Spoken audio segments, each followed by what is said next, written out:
Mariana Mazzucato es una de las economistas más influyentes del mundo.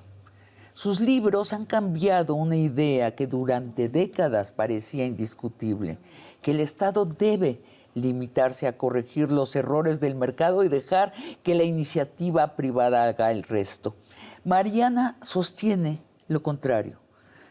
Los grandes saltos tecnológicos de la historia, dice, desde el Internet hasta el GPS, desde la biotecnología hasta las pantallas táctiles, nacieron porque hubo estados dispuestos a invertir, asumir riesgos y perseguir objetivos que el mercado por sí solo nunca habría financiado. Por eso la consultan gobiernos de todos los continentes y sus ideas han influido en políticas públicas, especialmente en Europa y América Latina. Aunque la doctora Mazzucato no es la autora del Plan México, buena parte de las ideas que ha impulsado en el debate internacional sirven de inspiración para el Plan México. Y la presidenta Caludia Sheinbaum la invitó como asesora para acompañar su desarrollo y evaluar periódicamente sus avances. El Plan México, por su parte, es la apuesta económica más ambiciosa del gobierno de Caludia Sheinbaum. Parte de una pregunta muy sencilla, pero gigantesca. ¿Cómo puede un país crecer, innovar y generar prosperidad sin limitarse a esperar que el mercado resuelva por sí solo los grandes problemas nacionales? Su respuesta consiste en fijar objetivos concretos o misiones y coordinar alrededor de ellas al Estado, las universidades, las empresas y la sociedad. La apuesta es enorme. Si funciona, México podría dejar de competir únicamente por sus salarios bajos y convertirse en un país capaz de producir tecnología, conocimiento e industrias de alto valor agregado. Su fracaso confirmaría el argumento de quienes sostienen que el Estado nunca debe intentar dirigir al desarrollo económico. De todo ello conversaré con la economista Mariana Mazzucato. Bienvenidos a Largo Aliento.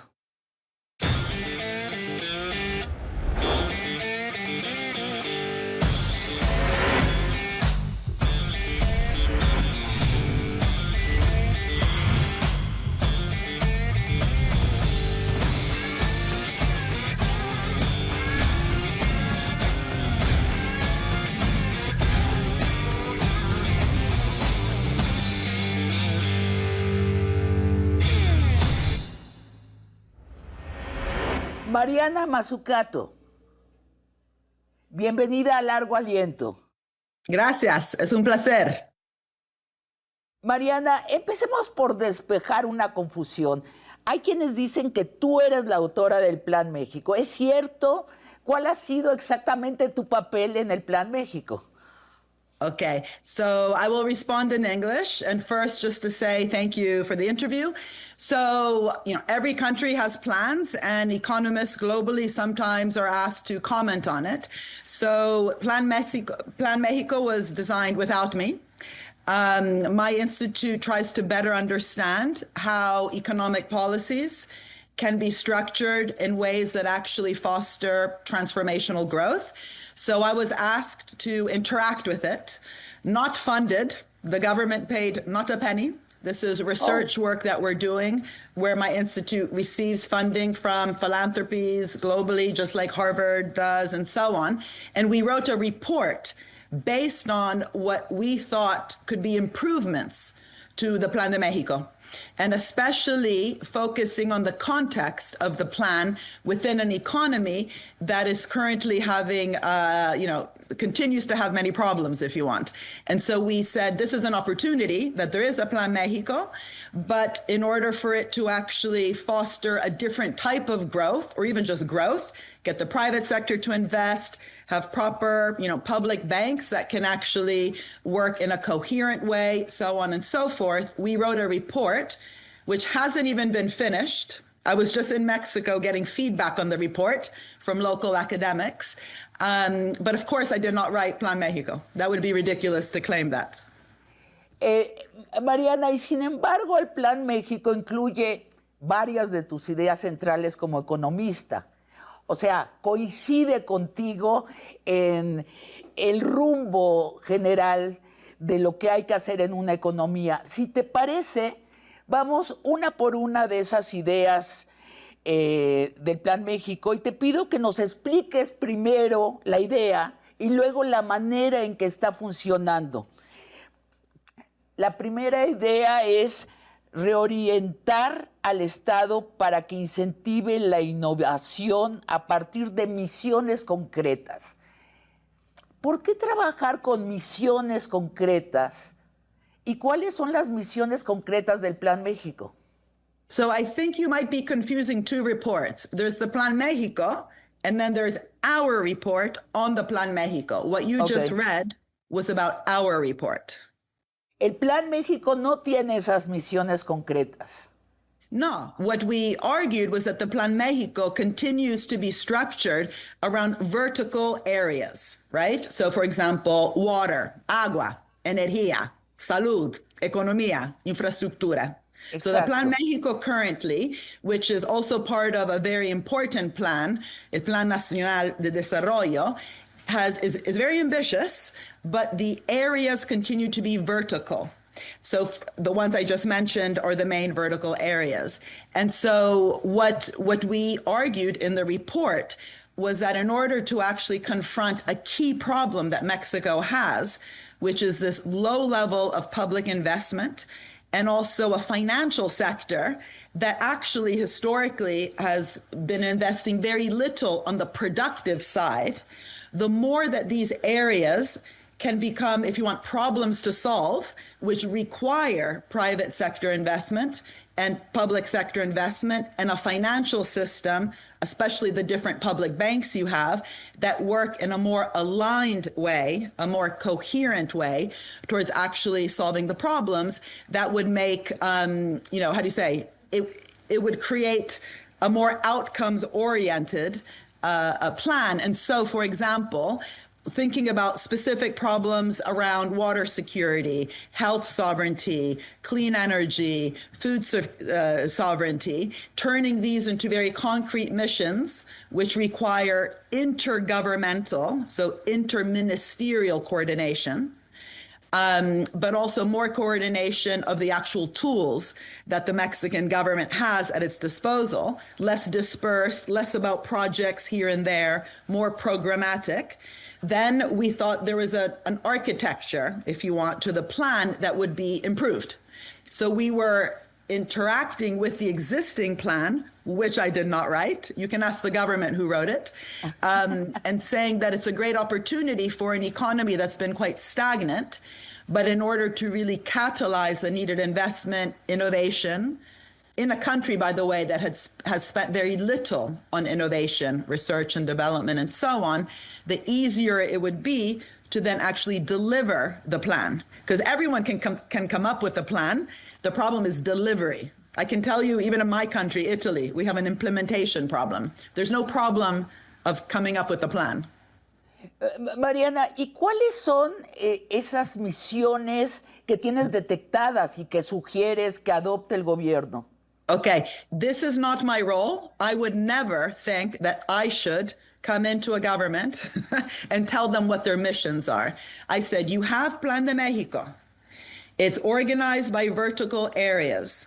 You need to catalyze growth. And I gave an example. I gave one example of a very concrete mission, given the talk in Mexico about the water problems. No? So there is a Plan de Agua, for example, which again, currently is not really designed completely as a mission. And we said, for example, the goal of the president, la presidenta, to clean up the rivers itself could actually become a very ambitious mission, which can help, again, catalyze that innovation, investment, the training. So the example we gave was to start with the broad challenge that the government has around water sovereignty, for shared prosperity, ¿no? La prosperidad compartida, to turn it into a concrete mission, which we worked with the Ministry of the Environment, Semarnet. So we said, for example, this is just an example, right? Because by using examples, or what I call sandboxes, you can then discover all the new things that have to happen within a government, but also its relationship with the private sector. So the example of the mission, we said, in order to restore the Tula Basin by 2030, you could have a mission, for example, to cut all the untreated wastewater that's discharged to the basin and make the reuse the system standard instead of the exception, make the system standard to reuse the water and to especially guarantee safe water and sanitation for all the communities who live in the basin.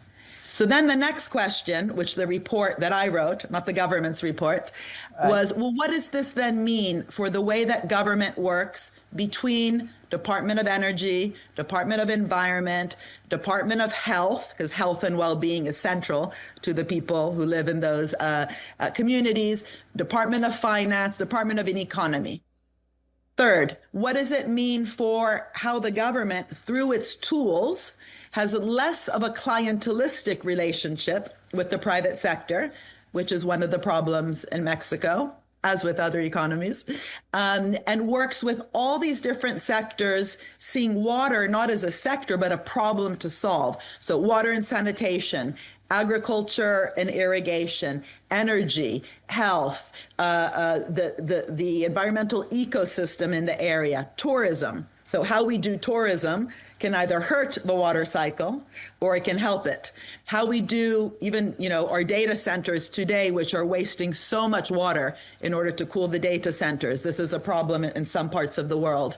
But definitely thinking about the use of digital and data, and also the digital services needed to actually accomplish that mission. And then the next step is, what does it mean for the different banks in the system? For example, Banobras, Nafin, Bancomext, Fonadin, and FIRA, which are currently existing, but very much at the kind of small project level. How could they be brought into the mission to actually help finance projects where the sum is bigger than the parts? Okay, so that's what I mean by more alignment and coherence. And of course, that's just the funding side. On the demand side, you need government purchasing, which is las compras públicas, no? Procurement, we say in English, to act as an instrument for the government to help create a market for the small and medium companies that are working with the government on restoring the Tula Basin to actually grow and to scale. In many countries, people talk about startups, but if you just start up or if you're small, you don't grow, you can't create jobs, you don't benefit from the government program. So procurement is a demand-side instrument, in Spanish it's compras públicas, which can help the small companies scale, grow. And so in the report, we started with an example of a mission around the water, the Tula Basin, looked at the interdepartmental, intersectoral, and the projects that can be funded through the public and private financial system, and allow the companies that are being funded to grow through the demand side instruments. Esta es una misión que está contenida dentro de México, pero me imagino que puedes detectar otras misiones que tienen que ver con la situación mundial de México. Otros países, yo no soy economista, soy una escritora, pero he leído de otros países que han encontrado nichos, o sea, lugares donde el invertir para que el país se pueda volver exportador. ¿Qué distingues en México? Yeah, I mean, it's a very important question, especially in Latin America, where in many countries you've had governments too focused on one or two sectors. For example, in Chile and Argentina, they've had what's called the natural resource curse, no? So take the example of a mission on climate and sustainability. That requires electrification. The electrification requires batteries. The batteries require lithium. So if the lithium is extracted in problematic ways, which are unsustainable for the environment, using too much water, exploiting the workforce, and exploiting the local indigenous communities, that's bad, no? So by having a mission, for example, on sustainability in Chile, what the government did under President Boric was to make sure that the way that lithium was being extracted became a good way, right? Making sure that it was using less water, that it was more sustainable, providing good work. So with minimum wages and so on for the workers working in those plants, working in a respectful way with the local communities. I'm not saying they did it perfectly. The point is that the power of a mission is that the way that then a sector is supported or how it then interacts with government programs becomes conditional, that the sector does good work instead of just receiving a subsidy, a handout, a bailout, a tax incentive. And that's why in the report, and I authored the report coming from 30 years of work I've done. I think this is the reason why some governments, not all, are interested in this work. I said we need to move away from parasitic, clientelistic public-private partnership towards one based on reciprocity, mutualism, and so on. So in other countries, which is your question, what I've been interested in is how to use these tools, whether it's a loan, a subsidy, or procurement, to foster companies in different sectors to work with the government to solve a problem. And so the big problem in many parts of Latin America is this natural resource curse. How can we use the extraction of a resource to develop new industry? For example, digital services. The digital services that we need in order to make extraction more sustainable and less wasteful, that's a question. How can we use artificial intelligence for that government mission? I often use the example of Denmark because it's tiny. Yes, it's in Europe. Yes, it's in the global north, but it's a very small country. And it's very interesting to see how they've become a world leader in high-tech, digital, green services through the mission of Copenhagen. Copenhagen wanted to be the greenest city in the world, and the local government, so the mayor, ended up working with the local startups to deliver sustainable housing, sustainable transport, sustainable food for the school meals. And these small companies that were providing the green digital services could grow. And later they worked with the national champion, Vestas. And today, Denmark is the #1 provider to China of high-tech green digital services. So that's an example of going up the supply chain. Instead of just thinking about renewable energy, what are the digital services that Denmark needed in order to foster this green economy across the board: housing, construction, materials, transport. And I think the lessons for Mexico are huge, because if you think of, again, the problems around health, around clean energy, around food, around water, which are all central to the Plan México, how to turn these into problems that require going up the value chain. How to turn these into problems that require science and industry, academia, to work with government in a more functional, less dysfunctional way. Mariana, una de las palabras que aparece mucho en el Plan México y que nunca aparecía en los otros planes nacionales de nuestro país es la palabra innovación, a lo que estabas aludiendo. Explícanos más, ¿cómo creer que México puede ser innovador? No traer la innovación, sino ser innovador. It's a great question. So first of all, growth is driven by investment in innovation. And so Mexico historically in recent years has had low investment and low innovation. So that also helps to explain the low growth. And in fact, research and development expenditure in Mexico was actually cut from something like 0.4% of GDP in 2015, I think it was, to 0.25 in 2024. So it's one of the lowest in the OECD. So this is not good. So any country can say, we will increase research and development, we will increase innovation. I don't know any country that doesn't say that. It's a slogan. So the question is how to transform the slogan, more research and development, more innovation, I don't know, more patents, more productivity, into requirements in order to actually achieve the goals that Plan de México has set itself. And so this is the issue. By actually thinking about the example that I gave about the water plan, what's interesting in the example that we provided was that all the different projects that would need to be funded, whether it's collecting wastewater in a different way, plant rehabilitation around also all the different carbon, characteristics that are required, the restoring dams, but not necessarily creating new ones, because that is also very impactful. And this perhaps is one of the most important things, wetland restoration and the water hyacinth control. When we don't have our wetlands, when we deforest, there's less transpiration in the ground, and you go from having a drought to a flood. So permacultura, ecological tourism, these are all things to make the ground, the soil, especially in areas with lots of droughts, to absorb the water more so they can also transpire the water more, since most of the water cycle is green water. So that's an example of innovation that's required in agriculture and so on. Water technology supplier development, river basin water funds with good water partnerships. There's all sorts of different examples we actually gave in the report that require investment and innovation.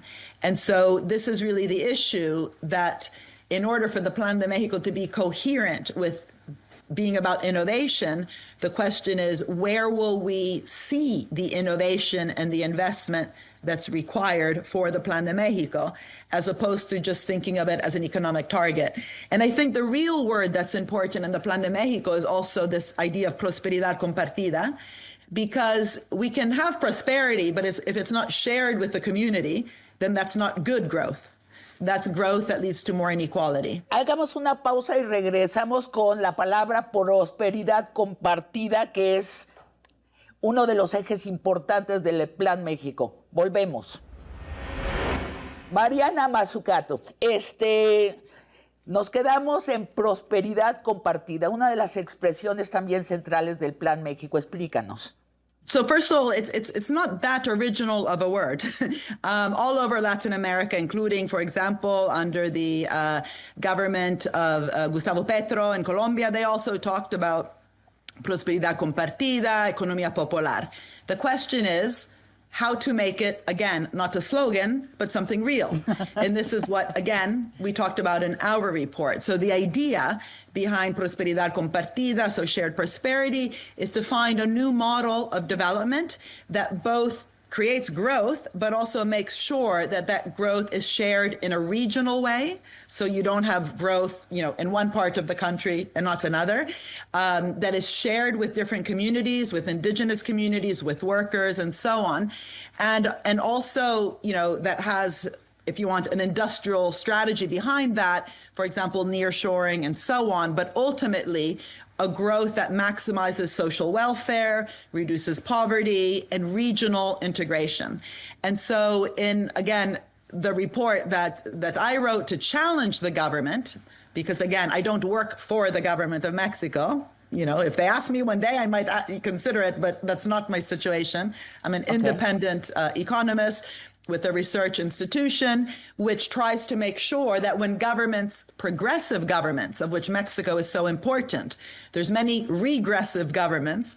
Mexico has a progressive government that is at least talking about shared prosperity, that is starting to really make changes happening on health as an opportunity for all, on housing for all, and so on, and investing in cleaning rivers, which are dirty for all.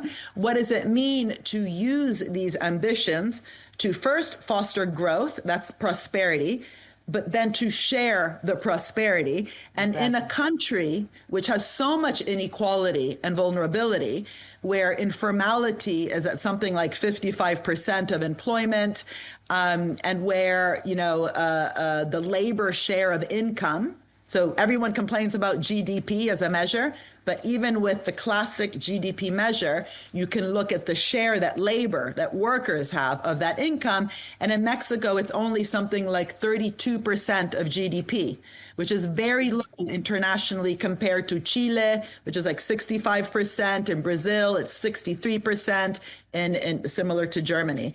So how do we increase the share that labor, the workers, have of the total income instead of this skewed distribution? How do we make sure it's not just about income, but the voices of the communities on the ground, so that el plan, no, the Plan México is not just plans that are technocratic, fed from above or from the elite, but where local communities, including workers and indigenous communities, might have a voice. So what I wrote in the report is I suggested this so that the shared prosperity can be real and not a slogan. ¿Cuál es el método? Porque sí, en México somos expertos en slóganes muy socialistas y a la mera hora no ha sucedido. Dijiste una cifra, nada más déjame comunicarte una cifra que usamos acá en el programa. Igual está equivocada, pero decimos que los empresarios mexicanos en promedio quieren quedarse con el 70% de las ganancias y distribuir solo el 30% en salarios, y que eso es el motor de nuestra desigualdad. No hay ningún misterio. Exacto. That's what we say in my report. So yeah, let me just repeat, because I think there was a lot of confusion. When I recently came to Mexico, I came for two reasons. One, to meet with some of the ministers, because I find the Plan de México extremely important as a plan. Two, we ran some workshops on how to do this. Otherwise, as you say, it's just a slogan. And three, to get feedback from academics. We ran a big workshop through a network that I run with local academics in UAM, in UNAM. I actually studied in UNAM in 1989, so I have a part of my heart I left in UNAM. And so the idea was, how do we also make sure that as outside economists, we're not captured just by the slogans? We even ask, where does this idea of shared prosperity come from? Because it's not true that it's a new word. It's an old slogan that does not get implemented. I think this president is very serious, la presidenta, to make it happen, but I'm sure she's also frustrated, because even the problems you say, if you have a private sector which is used to clientelistic relationships, or a government that has fostered those clientelistic relationships, breaking that and making sure that the way we actually structure the instruments that governments have are conditional, that the private sector actually invests, that the financial sector, which in Mexico is not very productive, it mainly invests in other parts of finance, only 35% maximum, there's different figures, go to the productive economy. What the question is, how do we change how finance works? If we also have public banks on the public side, not the private side, which is what I just said, which are just there, not doing much, funding little projects, ticking the boxes, and not helping the the economy transform to be more inclusive, less inequality, more sustainable, and more innovative, no? Trainato por l'innovación, then they're part of the problem. And so the report that we wrote on the Plan de México was a bit of a provocation, saying, okay, great, there's a plan. Let's see how the plan can, if you want, how it needs to be accompanied by a transformation of the state. The state in the status quo in Mexico, like in other countries, is not ready for El Plan México unless it looks within. And also, if you have a private sector with a lot of oligopolistic and monopolistic rents, if you have a private financial sector, as I said, that is not really, financing the productive part of the economy, and so on, that needs to change. And the other thing is, there is also the question about the fiscal space that the government needs. So thinking also of tax reform that can also help to redistribute the wealth in a more progressive way, but also incentivize the business sector to make the right kind of investments. For example, if you have a capital gains tax, and this is not the case of Mexico, this is something I've worked on with some other countries, where you can reward long-term investments. So you have a capital gains tax reduction. The longer the investment is, then you tend to see in the real economy longer-term investments. If instead you have a tax system that doesn't differentiate long versus short-term investments, it's not surprising that you have a more extractive, a business sector.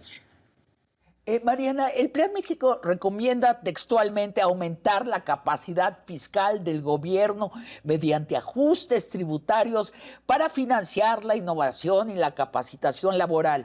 En dos palabras, es subir impuestos. Pero subir impuestos, ¿a quiénes? ¿Y cuánto?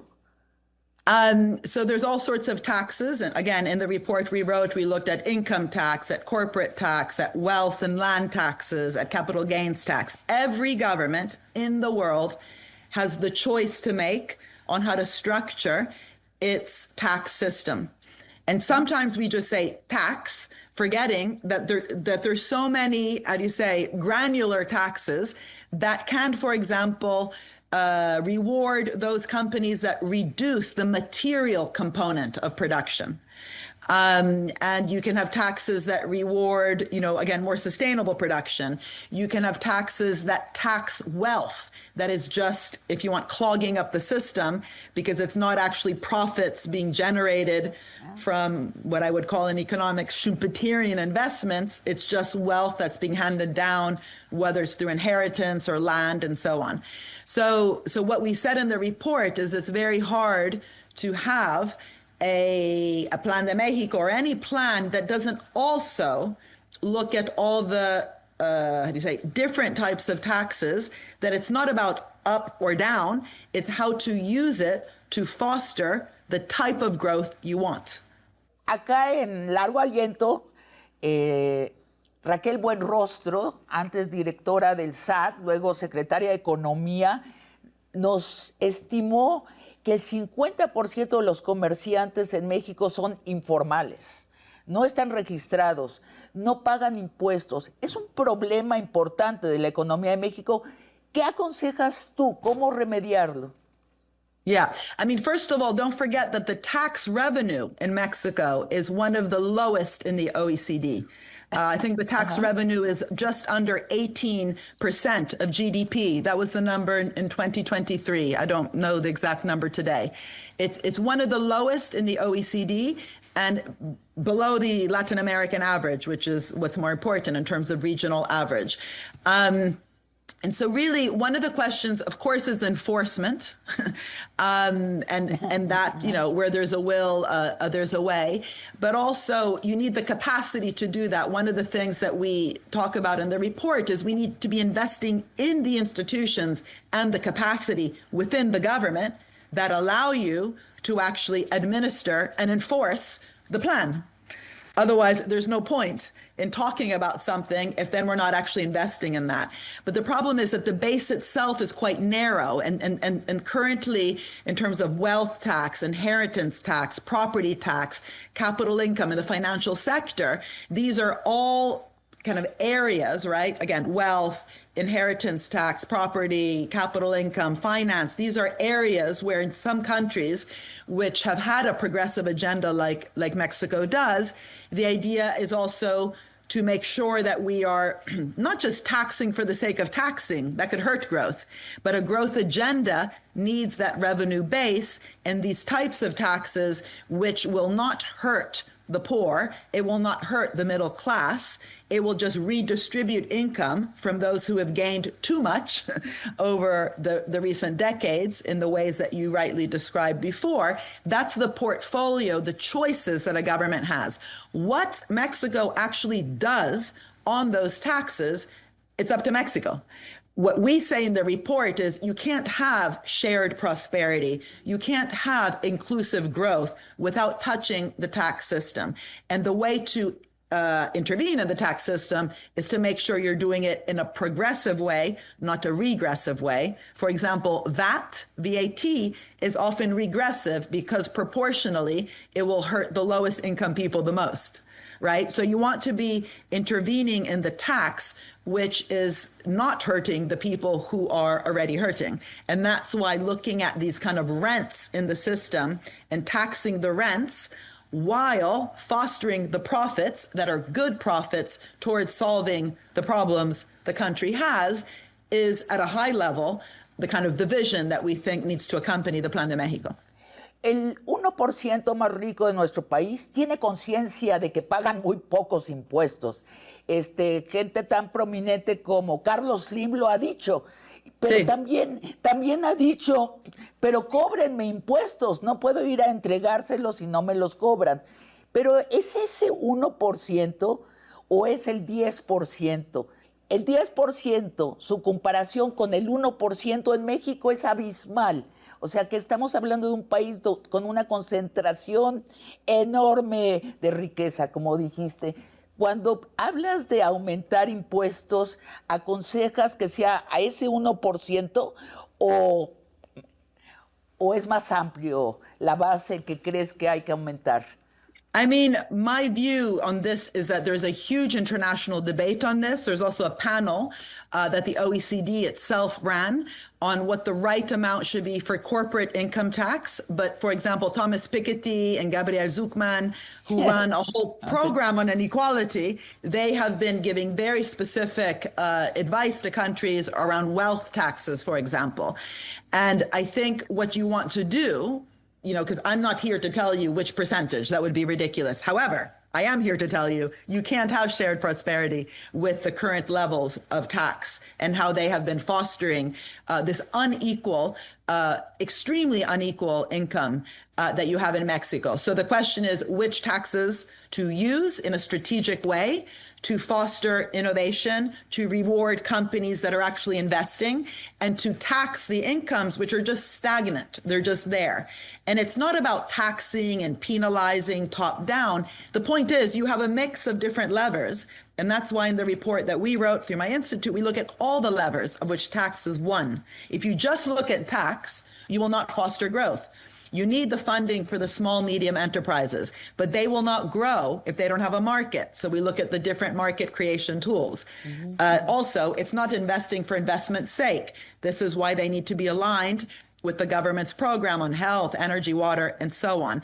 But with the level of concentrated income, which you rightly say, and which Carlos Slim, who I have met on various occasions and heard him say exactly what you said, I think what the government needs to do is get a forum of the private sector in Mexico that is not just saying one thing here, one thing there, but together say, okay, here's the changes we need in business.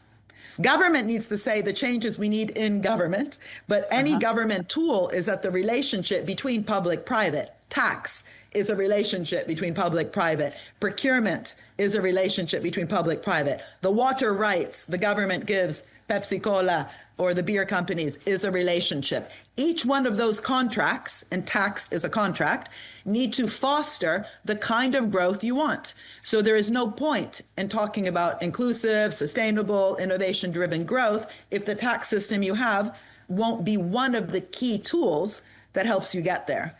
But I think it is important to say that progressive governments have often been good at talking about tax. They're not often as good as talking about wealth creation and growth, because there's nothing to tax if an economy doesn't grow. Sí, claro, la innovación muy bienvenida del Plan México es ver al país en su conjunto y tratar de hacer todos juntos, crear el crecimiento. No sé si estás enterada, nuestra prensa en México es tradicionalmente de derecha. Han estado propagando esta idea de que los grandes contribuyentes no están participando en el Plan México. ¿Cuál es la verdadera situación? Si hay grandes empresarios participando, cuéntanos.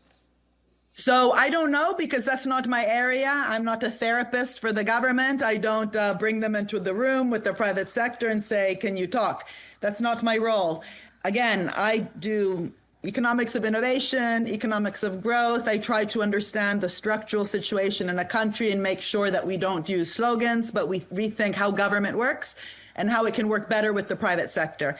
I think Altagracia, who you know, has been asked by the president to run basically like a council with the private sector to accompany the president's plan and the interministerial plan. That's a good thing, by the way. Some governments don't have that. They just do their thing. They interact with no one. I also know the president has met with different academics who have had input into the plan. So I'm sure that's happening, but that's not, I have not gotten involved in that. I was very encouraged that when the government began, they started to at least say they wanted to invest in science and innovation, in digitalization. Pep Merino is doing very good work on this, no? So these were all positive signs. And I think some people, it's not even about being neoliberal. Some people have very little to do, so they just throw mudslinging. ¿Cómo se dice en español? Guerra de lodo. Sí, they love criticizing. I would love to see what they actually do in life, and if they can do a bit better than what they're telling the government that it's not doing.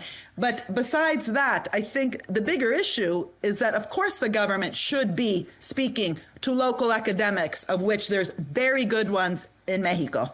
In fact, we brought together many to interrogate our report. When I was in Mexico last week, we actually had the meeting. It was organized by different partners in UAM and UNAM, and there was an excellent discussion. They gave us critiques and feedback, and in the new version of our report, we will, include the feedback that was very good.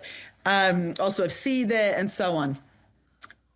The question is, it's not just about talking. Everyone can talk. Everyone can have a dialogue, the social dialogue, beautiful words, no?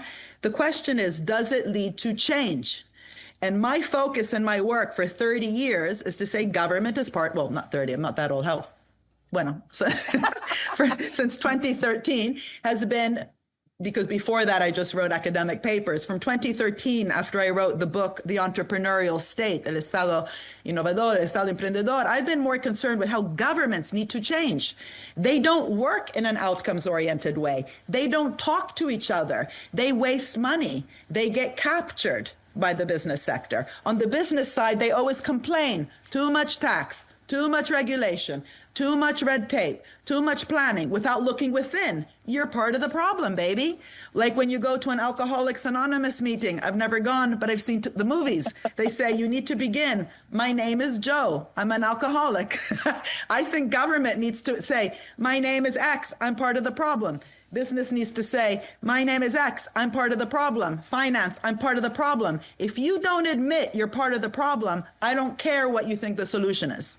Mariana, vamos a una pausa y regresamos con Mi nombre es X, soy parte del problema. Mariana, por cierto, cuéntanos de tu laboratorio, de tu fundación. ¿Qué es? So, when I first wrote the book, The Entrepreneurial State, I realized that there was something there. A lot of governments became very interested in this new vision of what the state can do, taking risks, working well with business on big goals, not just going to the moon, but solving the problems on the ground. And I looked at what needed to happen for the state to change to do that. But then I realized it's just a book. So what? So how do we train the civil service? How do we get a new type of bureaucrat, a creative bureaucracy? And I wrote different books, including Mission Economy, Misión Economía, on this. But the institute that I then set up, it's an actual department in a public state-funded university, one of the best in the world, University College London. The institute is called the Institute for Innovation and Public Purpose, el Propósito Público y la Innovación. How do we bring el propósito público y la innovación al centro de la economía, al centro también a la teoría económica? What does it mean, for example, instead of thinking of the state to fix a market failure, how do we create an economy for people and planet? What does it mean for this theory the practice, and the training. So the three pillars we work on is theory. We have PhD students, postdocs. They helped with the report. That's why we needed the funding from a research organization, not the Mexican government. We do practice and policy. So in Brazil, for example, we worked on procurement, state-owned enterprises, and digital public infrastructure. And the third is the education. What is the new curriculum we need? So for example, if you're a business leader and you do an MBA, a Master's in Business Administration, the curriculum is very exciting. Strategic management, decision sciences, organizational behavior. If you're a civil servant, the curriculum is very boring. So it's not surprising we end up with bad bureaucracy. And what we do is we do something called practice-based theorizing, which connects new theory, new practice, new education. And we work with governments globally, not funded by the government, but funded by research, grants, or philanthropies that are interested in that. It's the same thing is true with Joe Stiglitz. He does that at Columbia in a different way, but he's also funded, through grants. Danny Roderick. ¿Por qué estudiar a México? ¿Por qué te resulta interesante? Bueno, yo amo México porque estudié al UNAM, ya lo dije, en el 89. Me quedé con un pedazo del corazón. No, apart from that, the point is that Mexico has a progressive plan. Let's just stop there for a minute. Currently, there's not that many governments in Latin America that have a progressive plan. You have Brazil with Lula, you have Guatemala. I was just there as well because the president had read my books. He was interested in speaking. We had a very good conversation. Mexico has a very progressive strategy. That's why I was interested in the Plan México. But there's not that many. And I'm interested in progressive governments because I think to be progressive, it's not enough to redistribute wealth. You need to create a different type of wealth from the beginning. You need to create value from the beginning in a different way. My new book, which is called The Common Good Economy, it's being translated. I have it here. Sorry, a bit of marketing. The Common Good Economy, a new campus, is being translated in Spanish in September. And it's all about how, in order to reach the common good, the relationships between public, private, capital, labor, public, and citizens has to change along the way. No? Like Aristotle, he said, the telos and the polis. The problem in Mexico, and the reason it's so interesting to me, is A, there's a progressive plan. B, there's huge problems within the state apparatus and within the business sector. A huge inequality, but the goal is extremely important. The vision that there is with the Plan de Agua, el Plan de Salud, and so on. So I was interested in helping this government through this report and some workshops that we're doing, again, free to the government, where I did not have one penny in my pockets. It came to the Institute to help them get it right. We might be wrong, by the way. I'm sure they're getting advice from others, local scientists, local businesses. It was our attempt to say, how can we have shared prosperity by creating wealth and value in a different way from the beginning and sharing it along the way with all those who create the value, including the workers, including the indigenous communities and so on, and not just allowing that value to get extracted to the 1%, as you rightly said before. Mariana, casi la última pregunta. Quiero hablar de tu frase, que nos comentes tu frase. Es una frase que leí en The Guardian. Dices, es importante que una sociedad sea capaz de soñar.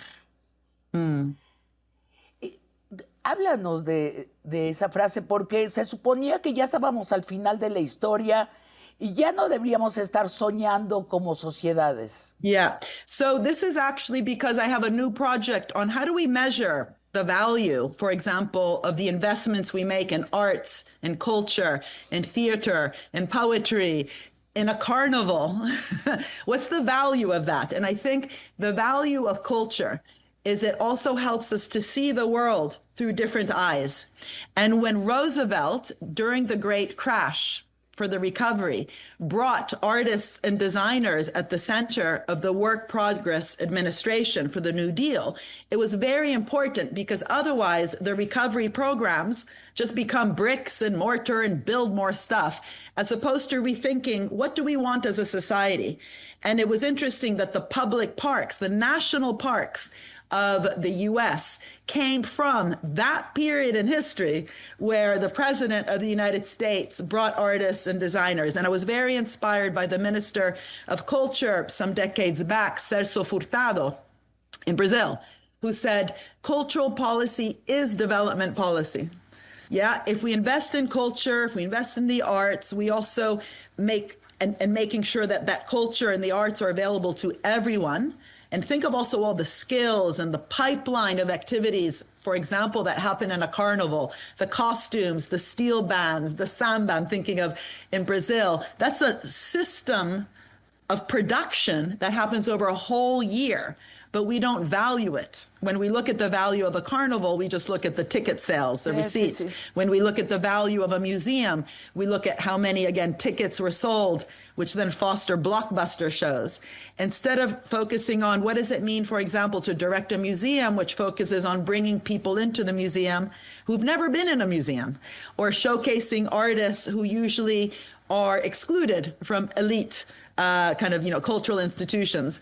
And so that's part of this project we're doing. But the bigger question on dreaming that you said, the best way to explain that is a wonderful quote by Antoine Saint-Exupéry, who wrote The Little Prince, Il Piccolo Principe. ¿Cómo se dice? El pequeño... El Principito. Il Principito, pequeñito. He said, if you want a society to build ships, you don't give them wood and exact directions on how to build it. You make them dream of the big blue sea, and you can bet they will build ships. So that's why I believe in missions. If the missions are inspirational, if they have to do with health for all, food for all, energy sovereignty, water for all, and cleaning those darn rivers you have in Mexico, which are polluted and full of garbage, as by the way, it's also now a problem here in the UK, that's going to require solutions. And we need solutions to problems, and we need to dream what would it look like if Mexico had, the cleanest rivers, which we could also swim in. You can bet that the solutions will have to follow. It won't just be blah, blah, blah, but we need to make sure those problems are followed by concrete actions, concrete changes, new types of contracts, new types of finance, and a plan that is truly interministerial. But if we don't even dream, if we don't even begin with what kind of growth, what kind of prosperity, do we share it, or do we keep allowing only some to have it? Do we keep producing garbage and throwing the garbage into our waterways, or do we have a different mode of production and reward those companies that are producing in a more sustainable way, and so on? It has to begin with a dream.